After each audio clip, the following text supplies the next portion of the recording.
எல்லாருக்கும் வணக்கம். நான் உங்கள் ஸ்ரீ. வாழ்க்கையில் எதையும் ஏற்றுக்கொள்கிற மனோபாவத்தையும் மனோநிலையையும் நீங்கள்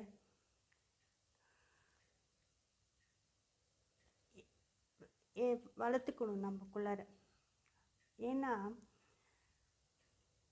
நாளைக்கு என்ன நடக்கும், அடுத்த நொடி என்ன அப்படிங்கிறது நம்ம கையில் இல்லை.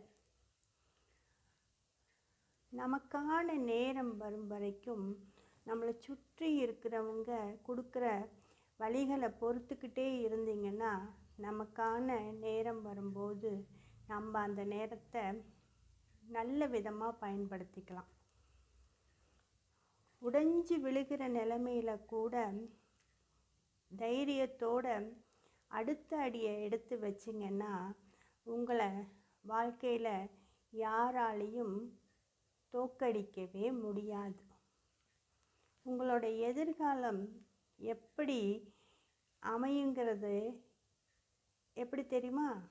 இன்றைக்கு நீங்கள் எப்படி இருக்கீங்களோ அதை பொறுத்து தான் உங்களோட எதிர்காலம் சிறப்பாக அமையும்.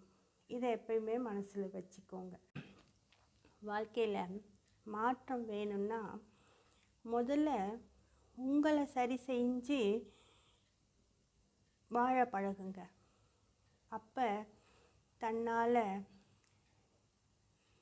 நம்மக்கிட்ட மாற்றம் நிச்சயம் நடக்கும். அடுத்தது நேர்மையாக வாழ பழகுங்க. நேர்மையாக இருக்கிறனால நமக்கு நிறைய நண்பர்கள் இல்லாமல் போனாலும் சரியானவர்கள் நம்மளோட எப்பயுமே இருப்பார்கள்.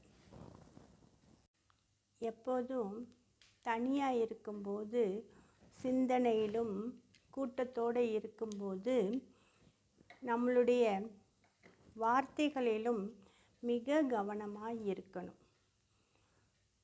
விதி நம்மளை சுற்றி இருக்கிற 1000 கதவுகளை மூடுனா கூட முயற்சி இருக்குது பாருங்கள், அது நமக்கு ஒரு ஜன்னலையாவது கட்டாயம் திறந்து வைக்கும். அதனால் முயற்சி செய்வதை என்றைக்குமே கைவிடாதீங்க.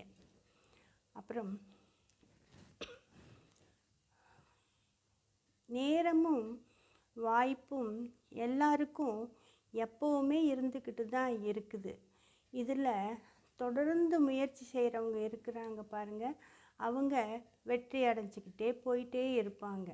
அதனால் என்றைக்கும் முயற்சி செய்வதை கைவிடாதீங்க. வாழ்க்கையில் இதெல்லாம் நம்மளுக்கு மிக முக்கியமான பாடங்கள்.